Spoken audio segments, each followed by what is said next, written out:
கோவையில் ஆண் நண்பரை தாக்கிவிட்டு கல்லூரி மாணவி கூட்டு பாலியல் வன்கொடுமை செய்யப்பட்டார். டெல்லி நிர்பயா சம்பவம் ஒரு பஸ்ஸில் நடந்தது. கோவை நிர்பயா சம்பவம் ஒரு காரில் நடந்துள்ளது. அவ்வளவுதான் வித்தியாசம். எவ்வளவு சின்ன வயசு. இவங்கெல்லாம் மிரட்டி இயக்கத்துல சேர்த்து காடு காடா அலைய விட்டு எதிராளிகளை கொல்லுவது. இதை தாண்டி ஒரு இலக்கும் கிடையாது. மாவோயிசம் வீழ்ந்து விட்டு இருக்கிறது. அது அதுவாகவே தனக்கான கல்லறையை தோண்டிக் கொண்டு அந்த கல்லறையிலேயே படுத்தும் விட்டது. இனி எழவே எழாது. ஸ்ரீலங்கால வாழக்கூடிய வடக்கிலும் கிழக்கிலும் வாழக்கூடிய தமிழர்களையும் தமிழ்நாட்டில் வாழக்கூடிய தமிழர்களையுமே ஒரே தேசிய இனமா அவங்களால சொல்ல முடியாது. இல்ல மொழியை வச்சு நீங்க தேசிய இனத்தை முழம் போடுவீங்களா? முதல்ல இப்போ மனோஜ் பாண்டியன் அனுப்பிச்சிட்டு இதுக்கு பின்னால ஓபிஎஸ் டிஎம்கே சேருவாரோ என்னமோ. கோலஹலாஸ் டிவி யூடியூப் சேனல், இது வாய்மையின் எக்காலம். கோவையில் நடந்துள்ள பாலியல் வன்புணர்வு சம்பவம் தமிழகத்தை உலுக்கி இருக்கிறதே. வணக்கம் நண்பர்களே. தமிழகத்தை உலுக்கிய பாலியல் வன்கொடுமை சம்பவம் கோயம்புத்தூரில் அரங்கேறி உள்ளது. கோவையில் ஆண் நண்பரை தாக்கிவிட்டு கல்லூரி மாணவி கூட்டு பாலியல் வன்கொடுமை செய்யப்பட்டார். இந்த சம்பவம் ஞாயிற்றுக்கிழமை கோவை விமான நிலையம் அருகே நடைபெற்றது. மதுரையைச் சேர்ந்த 21 வயது மாணவி கோவையில் உள்ள தனியார் கல்லூரியில் முதுகலை பாடப்பிரிவில் 1ஆம் ஆண்டு படித்து வருகிறார். தனியார் விடுதியில் அவர் தங்கி இருக்கிறார். அந்த மாணவிக்கு கோவையில் ஆட்டோமொபைல்ஸ் கடை நடத்தி வரும் 25 வயதான இளைஞருடன் சமூக வலைதளம் மூலமாக அறிமுகம் ஏற்பட்டது. இருவரும் அடிக்கடி சந்தித்து வெளியே சென்று வந்துள்ளனர். கடந்த ஞாயிற்றுக்கிழமை மாணவியும் இளைஞரும் பல்வேறு இடங்களுக்கு சென்றுவிட்டு இரவு 11 மணி அளவில் பீளமேடு சர்வதேச விமான நிலையத்தின் பின்புறம் ஆள் நடமாட்டம் இல்லாத பகுதியில் காரை நிறுத்தி உள்ளே அமர்ந்து பேசிக் கொண்டிருந்தனர். அப்போது அங்கு இருசக்கர வாகனத்தில் வந்த மூவர் காரின் கதவை திறக்க சொல்லி மிரட்டி உள்ளனர். அவர்கள் கையில் அரிவாள் இருந்ததை பார்த்ததும் இருவரும் கார் கதவை திறக்கவில்லை. ஆத்திரமடைந்த மூவரும் அரிவாளால் காரின் முன்புற கண்ணாடியை வெட்டி உடைத்தனர். தொடர்ந்து முன்புற கதவின் கண்ணாடியை உடைத்து கதவை திறந்து அந்த மாணவியை வெளியே இழுத்தனர். அதை தடுக்க முயன்ற மாணவியின் நண்பரை வெட்டினர். இதில் படுகாயமடைந்த அவர் மயங்கினார். அரிவாளுடன் வந்த அந்த 3 பேரும் மாணவியை வெளியே இழுத்து வந்து புதர் மறைவு பகுதிக்கு தூக்கிச் சென்று பாலியல் வன்கொடுமை செய்துவிட்டு தப்பித்தனர். திங்கட்கிழமை அதிகாலை 2 மணி அளவில் மயக்கம் தெளிந்து எழுந்த மாணவியின் நண்பர் கோவை மாநகர காவல்துறை கட்டுப்பாட்டு அறைக்கு அவசர எண் 100 மூலம் தகவல் தெரிவித்தார். மாநகர வடக்கு துணை ஆணையர் தேவநாதன் தலைமையில் 50க்கும் மேற்பட்ட போலீசார் சம்பவ இடத்துக்கு சென்று தலையில் காயத்துடன் இருந்த மாணவியின் காதலரை மீட்டு கோவை அரசு மருத்துவமனைக்கு அனுப்பி வைத்தனர். 1 கிலோமீட்டர் தொலைவில் புதரில் காயங்களுடன் மயங்கி கிடந்த மாணவியை மீட்டு தனியார் மருத்துவமனைக்கு அனுப்பி வைத்தனர். நேற்று பிற்பகல் 2 மணிக்கு பிறகு தனியார் மருத்துவமனையிலிருந்து கோவை அரசு மருத்துவக் கல்லூரி மருத்துவமனைக்கு மாணவி மாற்றப்பட்டார். அங்கு அவருக்கு அவசர சிகிச்சை அளிக்கப்பட்டு வருகிறது. சம்பவ இடத்துக்கு கைவிரல் ரேகை நிபுணர்கள் சென்று காரில் பதிவாகி இருந்த மர்ம நபர்களின் கைவிரல் ரேகைகளை பதிவு செய்தனர். மோப்பநாய் சம்பவ இடத்துக்கு வரவழைக்கப்பட்டது. மோப்பநாய் அந்த பகுதியில் சிறிது தூரம் ஓடி நின்று விட்டது. மர்ம நபர்கள் வந்த இருசக்கர வாகனம் அங்கு நிறுத்தப்பட்டிருந்தது. அந்த வாகனம் கோவில்பாளையம் பகுதியில் திருடப்பட்டது என்பது போலீஸ் விசாரணையில் தெரிய வந்திருக்கிறது. குற்றவாளியை பிடிக்க துணை ஆணையர் தேவநாதன் மேற்பார்வையில் உதவி ஆணையர்கள், இன்ஸ்பெக்டர்கள் அடங்கிய 7 தனிப்படை அமைக்கப்பட்டது. கோவை விமான நிலையம் அருகே உள்ள பகுதி, அதன் பின்புறத்தில் உள்ள SIHS காலனி, பிருந்தாவன் நகர் மற்றும் அந்த பகுதியில் உள்ள கண்காணிப்பு கேமராக்களில் பதிவாகியிருந்த காட்சிகளை வைத்து போலீசார் தீவிர விசாரணையில் இறங்கினர். சம்பவத்தில் தொடர்புடைய குணா தவசி, சதீஷ் கருப்பசாமி, கார்த்திக் காளீஸ்வரன் ஆகிய 3 பேரும் துடியலூர் அருகே பதுங்கி இருப்பதாக போலீசாருக்கு துப்பு கிடைத்தது. அதைத் தொடர்ந்து திங்கட்கிழமை நள்ளிரவு அந்த பகுதியை சுற்றி வளைத்த போலீசார் தப்பியோட முயன்ற அந்த மூவரின் கால்களிலும் துப்பாக்கியால் சுட்டு பிடித்தனர். இந்த சம்பவம் பெரும் பரபரப்பை உருவாக்கியது. கோவை பாலியல் வன்கொடுமை குறித்து கோவையில் செய்தியாளர்களை சந்தித்த பிஜேபியுடைய மாநில தலைவர் நயினார் நாகேந்திரன் என்ன கூறினார் என்பதை பார்ப்போம்.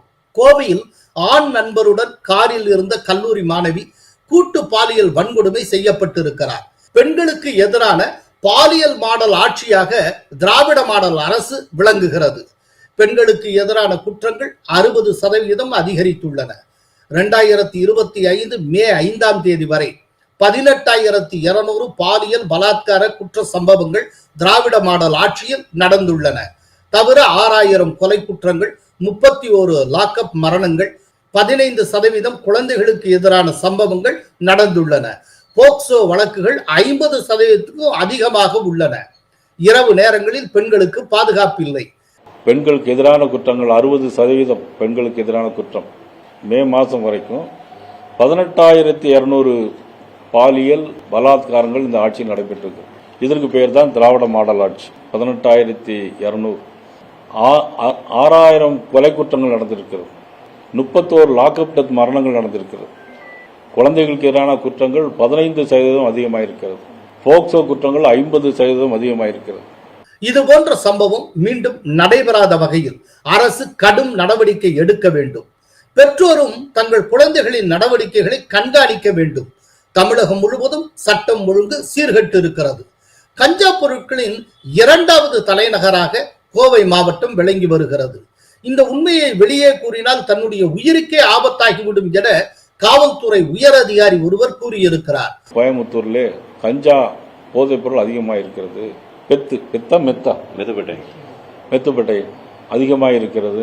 ஆனால் இவர் காவல்துறை அதிகாரியே சொல்லியிருக்கார், இதை வெளியே சொன்னா என்னுடைய உயிருக்கே ஆபத்து வரும்னு ஒரு காவல்துறை அதிகாரி கோயம்புத்தூர்ல ஒரு நல்ல அதிகாரி சொல்றார். அப்படின்னா நார்காட்டிக் போஸ்டிங் வாங்குவதற்கே 25 லட்சம் 30 லட்சம் ரூபாய் கொடுத்து கோயம்புத்தூருக்கு வர்றது மாதிரி காவல்துறை டிரான்ஸ்பருக்கு அவ்வளவு பணம் கொடுக்கறாங்க. காரணம் கஞ்சா இந்த போதைப் பொருளுடைய தலைநகரமாக 2வது தலைநகரமாக கோயம்புத்தூர் விளங்கி கொண்டிருக்கிறது. போதைப் பொருட்கள் தடுப்பு பிரிவில் பணியாற்ற காவல்துறையினர் ரூபாய் 25 லட்சம் முதல் 30 லட்சம் வரை லஞ்சம் கொடுத்து கோவை மாவட்டத்துக்கு பணிமாறுதல் பெற வேண்டிய சூழ்நிலை ஏற்பட்டிருக்கிறது. கோவை மாவட்டத்தில் காவல்துறை கண்காணிப்பு பணி முற்றிலும் தோல்வி அடைந்துள்ளது. கோவை சம்பவத்தை கண்டித்து தமிழ்நாடு முழுவதும் நாளை 5ஆம் தேதி ஆர்ப்பாட்டம் நடத்தப்படும். தமிழ்நாடு முழுவதும் எங்களுடைய கட்சி மாவட்டங்களுடைய தலைநகரில் இதனை கண்டித்து ஆர்ப்பாட்டம் நடத்த போகிறோம். பாரதிய ஜனதா கட்சி என்றைக்கும் பெண்களுக்கு ஆதரவா எல்லா விஷயங்களிலும் நாங்கள் தொடர்ந்து பெண்களுக்கும் பொதுமக்களுக்கும் ஆதரவாக இருப்போம் என்பதை இந்த நேரத்தில் நாங்கள் உங்களுக்கு சொல்லிக் கொள்கிறோம். கரூருக்கு சம்பவம் நடந்த இரவே சென்ற முதல்வர் கோவை சம்பவம் குறித்து இதுவரை ஒரு அறிக்கையை கூட வெளியிடவில்லையே, ஏன் என்று கேட்டார் நயினார் நாகேந்திரன். கரூரில் நடந்த 41 பேர் படுகொலை அப்படிதான் சொல்லணும். அதற்கு இரவோடு இரவாக வந்த நமது முதலமைச்சர் நேற்று நடந்த சம்பவம் ஒரு சாதாரண சம்பவமாக யாரும் நினைத்து விடக்கூடாது. முதலமைச்சரும் இதுவரைக்கும் எந்த விதமான அறிக்கையும் இதுவரைக்கும் தந்திருக்காரான்னு சொன்னால் அதை பத்திரிகையாளர் ஊடக நீங்கள் தான் அதை பற்றி கேட்கணும். இதனிடையே கோவை பாலியல் வன்கொடுமை சம்பவத்தை கண்டித்து பிஜேபி மகளிர் அணி சார்பில் கோவை தெற்கு வட்டாட்சியர் அலுவலகம் முன்பு நேற்று மாலை ஆர்ப்பாட்டம் நடந்தது. பிஜேபியினுடைய தேசிய மகளிர் அணி தலைவரும் கோவை தெற்கு எம்எல்ஏவுமான வானதி ஸ்ரீனிவாசன் தலைமை வகித்தார். பெப்பர் ஸ்ப்ரே, தீப்பந்தம் ஆகியவற்றை ஏந்தி பெண்கள் ஆர்ப்பாட்டத்தில் பங்கேற்றனர். செய்தியாளர்களிடம் வானதி ஸ்ரீனிவாசன் என்ன பேசினார் என்பதை பார்ப்போம். பெண்களுக்கு எதிரான குற்ற சம்பவங்கள் தமிழகத்தில் அதிகரித்து வருகின்றன. வாக்களித்து தேர்ந்தெடுத்த தமிழக அரசு பாதுகாப்பு வழங்கவில்லை. எனவே பெண்கள் மிகுந்த எச்சரிக்கையுடன் தங்களை தாங்களே பாதுகாத்துக் கொள்ள வேண்டிய நடவடிக்கைகளை மேற்கொள்ள வேண்டும். குற்றவாளிகளிடமிருந்து தங்களை தற்காத்துக் கொள்ள பெப்பர் ஸ்ப்ரே போன்ற பொருட்களை பெண்கள் எடுத்துச் செல்வது அவசியம் என்றார் வானதி ஸ்ரீனிவாசன். அதே சமயம் பெண்களுக்கும் நாங்கள் வேண்டுகோள் வைக்கிறோம். இளம் பெண்கள் உங்களை பாதுகாத்துக் கொள்வதற்கு சுயமாக என்னென்னவெல்லாம் நாம் அதற்காக பயிற்சி எடுத்துக்கொள்ளணுமோ அல்லது பாதுகாப்பு நடைமுறைகள் கையில வச்சுக்கணுமோ, பெப்பர் ஸ்ப்ரே மாதிரி எல்லாம் இன்னைக்கு நிறைய இருக்கு. அதையும் நாமளும் இந்த நேரத்துல வைத்துக் கொள்ள வேண்டிய ஒரு அவசியம் உள்ளாகிறது. ஏனென்றால் ஆட்சி அதிகாரத்தில் இருப்பவர்களுக்கு அவர்களுடைய சுயநலமும் குடும்ப நலமும் தான் அதிகமாக முக்கியத்துவம் கொடுக்கின்ற போது நம்மை காப்பாற்றுவதற்கு நாமும் சில ஏற்பாடுகளை செய்து கொள்ள வேண்டும் என்பது எங்கள் கோரிக்கை. இதற்கிடையே அதிமுக தலைமை அலுவலகம் இருக்கக்கூடிய ராயப்பேட்டை லாய்ட்ஸ் சாலையில் பிரம்மாண்டமான பேனர் வைக்கப்பட்டிருந்தது. லஞ்சம் பெற்று வேலை வழங்கப்பட்டதாக கூறப்படும் KN நேரு மீதான ஊழல் புகாரை சித்தரித்து அந்த பேனர் வைக்கப்பட்டிருந்தது. உடனே அந்த பேனரை அகற்றும் முயற்சியில் காவல்துறை ஈடுபட்டது. அது குறித்து அதிமுக IT விங் தன்னுடைய எக்ஸ் பதிவில் என்ன கூறியிருந்தது என்பதை பார்ப்போம். 2538 பணியிடங்கள் இன்ட்டு ரூபாய் 25 லட்சம் is equal to what? MGR மாளிகை எதிரே இருக்கும் இந்த பேனரை கண்டு அறிவாலயம் பதறுவது ஏன்? காவல்துறையை ஏவி பேனரை கிழிப்பதால் ஊழலை மறைத்து விட முடியுமா? பேனர் வைத்த 5 நிமிடத்தில் காவல்துறை இதற்கு வருவதில் காட்டும் வேகத்தை நேற்று கோவையில் நடந்த பாலியல் வன்கொடுமையை தடுப்பதில், குற்றவாளிகளை பிடிப்பதில் காட்டியதா? அதற்கு முன்தினம் சென்னையில் சாலையில் சென்றவர்களை போதையில் கண்மூடித்தனமான வெட்டிய சிறை குற்றவாளிகளை தடுப்பதில் இருந்ததா? வெட்கக்கேடாத ஆட்சிக்கு இதுவே சாட்சி என்று அதிமுக எக்ஸ் பதிவில் கூறப்பட்டிருந்தது. தற்போது கோவையில் நடந்திருக்கும் சம்பவம் 2012ஆம் ஆண்டு மன்மோகன் சிங் ஆட்சி காலத்தில் டெல்லியில் நடந்த நிர்பயா சம்பவத்தை போலவே உள்ளது. டெல்லி நிர்பயா சம்பவம் ஒரு பஸ்ஸில் நடந்தது, கோவை நிர்பயா சம்பவம் ஒரு காரில் நடந்துள்ளது. அவ்வளவுதான் வித்தியாசம். கோவையில் ஒரு நிர்பயா. உண்மையிலேயே மரணப்படுக்கையில் இருக்கிறதா மாவோயிசம்?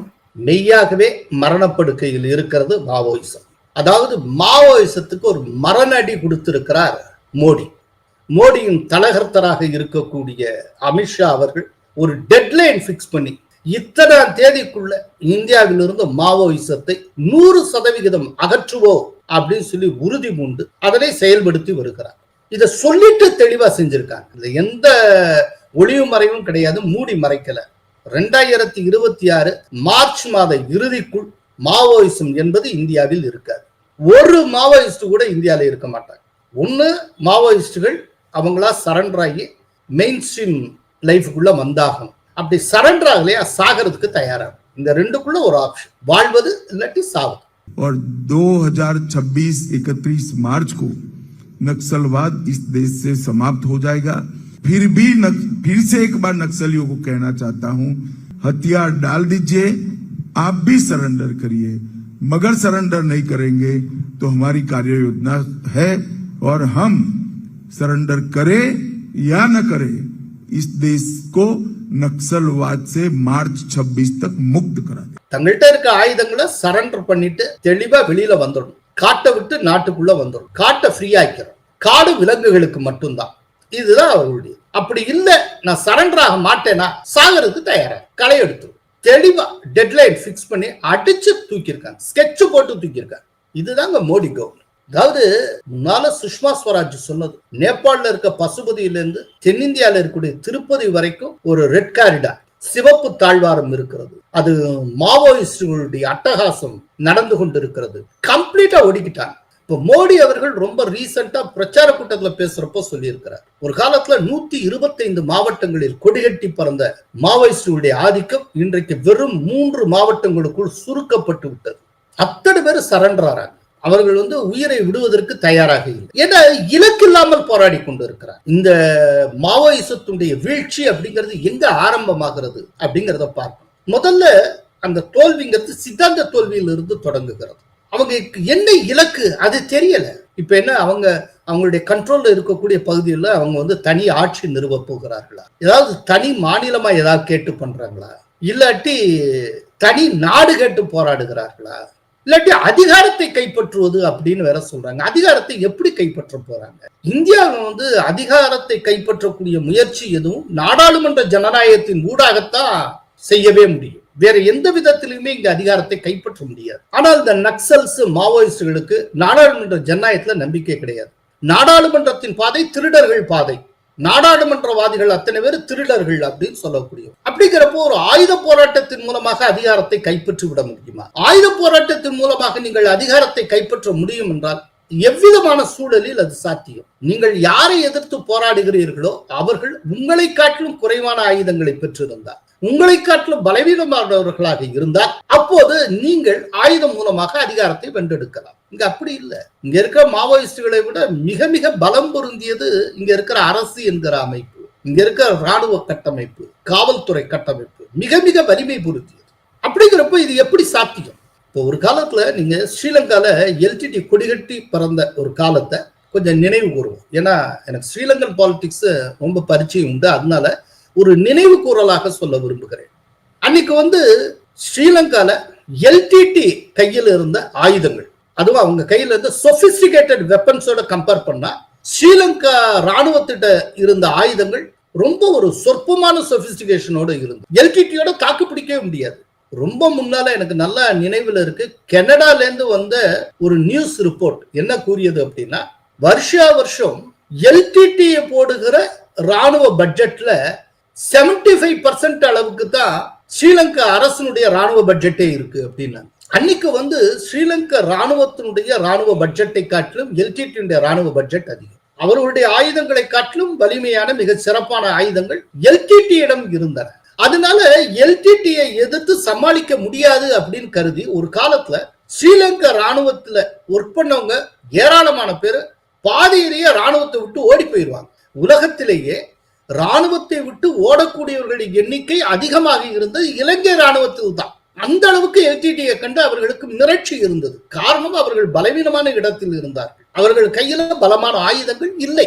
ஆனா இந்த விதமான சிச்சுவேஷன் எதுவுமே இந்தியால இல்லை. இந்தியால எத்தனை மாநிலங்கள், இது எவ்வளவு பெரிய தேசம், இது ஜனநாயகத்தின் ஊடாக எவ்வளவு தெளிவாக கட்டமைக்கப்பட்டிருக்கு.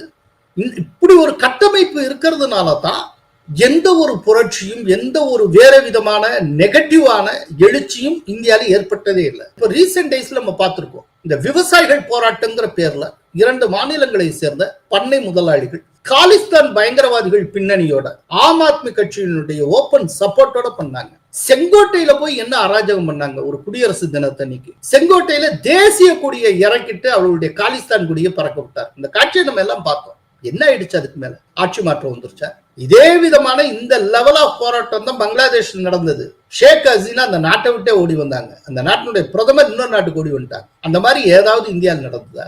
சுதந்திரம் பெற்ற இந்த 75 ஆண்டுகள்ல எப்போதாவது ராணுவ புரட்சி ஏற்பட்டிருக்கா? மக்களால் தேர்ந்தெடுக்கப்பட்டிருக்க சிவிலியன் கவர்மெண்ட்டை கவுக்கணும் எந்த ராணுவ தளபதியா நினைத்தது உண்டா? இந்தியாவினுடைய உளவியல், அடிப்படை உளவியல், இந்தியாவில் இருக்கக்கூடிய ஜனநாயக கட்டமைப்பு கம்ப்ளீட்டா வேற.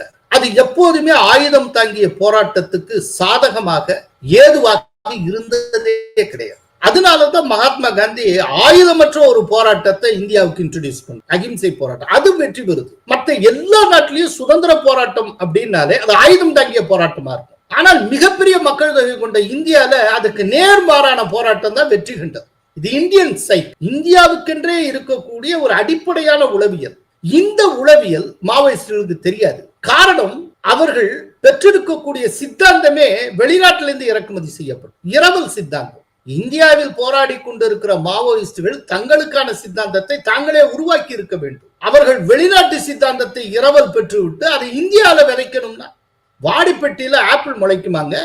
இதுதான் அவர்கள் படுதோல்விக்கு காரணம். இது மாவோயிஸ்டுகளுடைய தோல்வி மட்டுமல்ல, டோட்டல் கம்யூனிசத்தின் தோல்வி. இன்னைக்கு கம்யூனிஸ்டுகள் எங்க இருக்காங்க எனக்கு சொல்லுங்க. இப்ப ஜனநாயகத்தை ஏற்றுக்கொண்டு மெயின் ஸ்ட்ரீம் பாலிடிக்ஸ்ல இருக்கக்கூடிய கம்யூனிஸ்டுகளே எந்த இடத்துல இருக்காங்க? மார்க்சிஸ்ட் கம்யூனிஸ்ட் கட்சியும் சரி, இந்திய கம்யூனிஸ்ட் கட்சி ரெண்டும் சேர்ந்தே இந்தியால 543 தொகுதியில 5 தொகுதி ஜெயிச்சிருக்கு. அதுவும் பிற கட்சிகளை நம்பி. அவங்களா சுயமா ஜெயிச்சா 1 தொகுதி 2 தொகுதி கேரளால ஜெயிக்கலாம். இந்தியா சுதந்திரம் அடைந்த போது பிரதான எதிர்கட்சியாக இருந்த கம்யூனிஸ்ட் கட்சி இன்னைக்கு மொத்த இந்தியால கேரளாவில் மட்டுமே இருக்கக்கூடிய ஒரு கட்சியாக சுருங்கி போய்விட்டது. எப்படி மாவோயிஸ்டுகள் 125 மாவட்டத்துல வெறும் 3 மாவட்டமா சுருக்கப்பட்டார்களோ அதுபோல மொத்த கம்யூனிஸ்டுகளும் கேரளாவுக்குள் சுருக்கப்பட்டு விட்டார்கள்.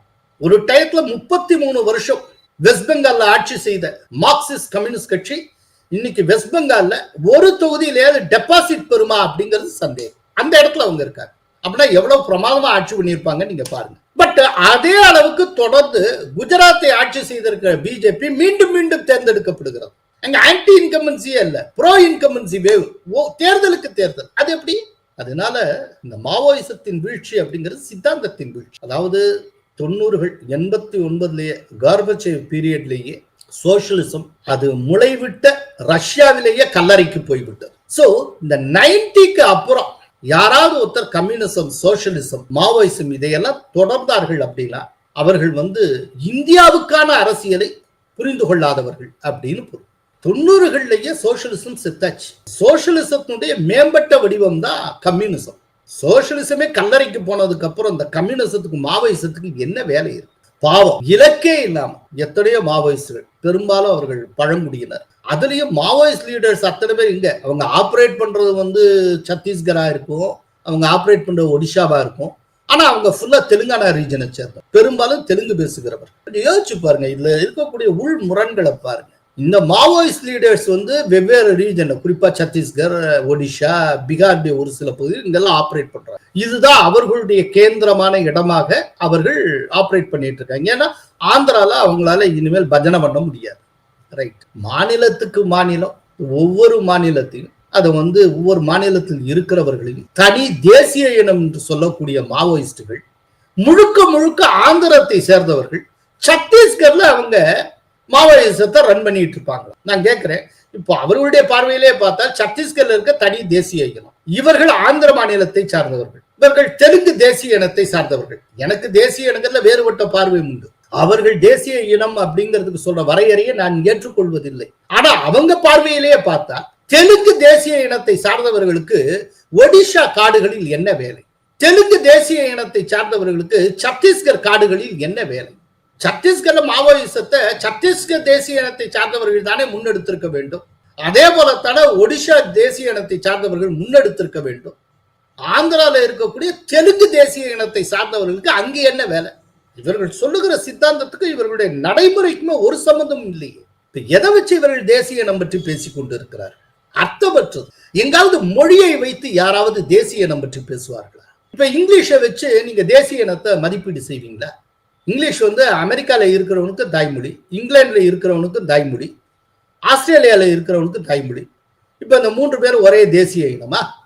மொழியை வைத்துக் கொண்டு ஒரு தேசிய இனம் என்று சொல்லுவதை போல அபத்தம் வேறு எதுவும் கிடையாது. அப்படி பார்க்கவும் முடியாது. இப்ப தமிழ் தேசிய இனம்னே சொல்றோம். சரி, தமிழன், இங்க இருக்கிற தமிழன் தேசிய இனம், இது தனி தேசிய இனம்னா இலங்கையில இருக்கக்கூடிய தமிழர்கள், பூர்வீக தமிழர்கள், வடக்கிலும் கிழக்கிலும் வாழக்கூடிய தமிழர்கள் இந்திய தமிழ் தேசிய இனத்தின் ஒரு பகுதியா? இந்த முதல்ல இலங்கை தமிழர்கள் ஏற்றுக்கொள்வார்களா? எல்டிடியை இதுவரைக்கும் தன்னுடைய பூர்வீக பூமியாக இந்தியாவை கருதியதே கிடையாது. அவங்க வந்து தங்களுடைய ஹோம்லேண்ட் தியரி ஒன்ன வெளியிட்டு இருந்தாங்க, தமிழர் தாயகம், ஹோம்லேண்ட். அது என்ன அப்படின்னா, எங்களுடைய தமிழர் தாயகம் என்பது வடக்கும் கிழக்கும், இலங்கையினுடைய வடக்கும் கிழக்கும். இதை ஏற்றுக்கொண்டால் நாம் தனி தமிழீழம் என்கிற கோரிக்கையை கூட கைவிடுவதற்கு தயார்னு ஒரு டயத்துல தாய்லாந்துல அமைதி பேச்சு நடந்தப்போ எல்டிடி தரப்புல சொல்லப்பட்டது. ஆனா அதை ஸ்ரீலங்கன் கவர்மெண்ட் ஏத்துக்கல. இது வந்து வடக்கும் கிழக்கும் தமிழர் தாயகம் அப்படிங்கறத ஏத்துக்கிட்டோம்னா அது கிட்டத்தட்ட தமிழீழத்தை ஏற்றுக்கொண்டது போல ஆகிவிடும் அப்படின்னு அவங்க மறுத்துட்டாங்க. வேற விஷயம். அப்பவும் கூட இந்தியாவை தங்களுடைய பூர்வீகம் என்று சொல்லிக் கொள்ளவில்லை. இந்திய தமிழர்களை தனியாகவும் இலங்கையில வடக்கிலும் கிழக்கிலும் வாழக்கூடிய தமிழர்களை தனியாகவும் தான் எல்டிடியே பார்த்தது. சோ மொழியின் அடிப்படையில ஸ்ரீலங்கால வாழக்கூடிய வடக்கிலும் கிழக்கிலும் வாழக்கூடிய தமிழர்களையும் தமிழ்நாட்டில் வாழக்கூடிய தமிழர்களையுமே ஒரே தேசிய இனமா அவங்களால சொல்ல முடியாது. இல்ல மொழியை வச்சு நீங்க தேசிய இனத்தை முழம் போடுவீங்களா? இந்த அர்த்தமற்ற குருட்டுத்தனமான பார்வையினாலதான் இன்றைக்கு கண்ணுக்கு முன்னால் மாவோயிசம் வீழ்ந்து விட்டு இருக்கிறது. அது அதுவாகவே தனக்கான கல்லறையை தோண்டிக்கொண்டு அந்த கல்லறையிலேயே படுத்தும் விட்டது. இனி எழவே எழாது. இப்போ ரீசெண்டா ஒரு கிளிப்பிங்ஸ் பார்த்தேன். ஒரு சின்ன பொண்ணு, அவங்க வந்து கன்னோட அப்படியே போலீஸ் அலுவலகத்துக்கு வராங்க, அதை கொடுத்துட்டு சரண்டர் ஆறாங்க. எவ்வளவு சின்ன வயசு! இவங்கெல்லாம் மிரட்டி இயக்கத்துல சேர்த்து காடு காடா அலைய விட்டு எந்த இலக்கும் இல்லாம ஏதோ காணல் நீர் மாதிரி எதையோ துரத்திக்கிட்டே போக வேண்டியது. எங்கேயா ராணுவமோ யாராவது தேடி வந்தா ஷூட் பண்ணிட வேண்டியது. எதிராளிகளை கொல்லுவது, அது ஒன்றுதான் இலக்கு. இதை தாண்டி ஒரு இலக்கும் கிடையாது.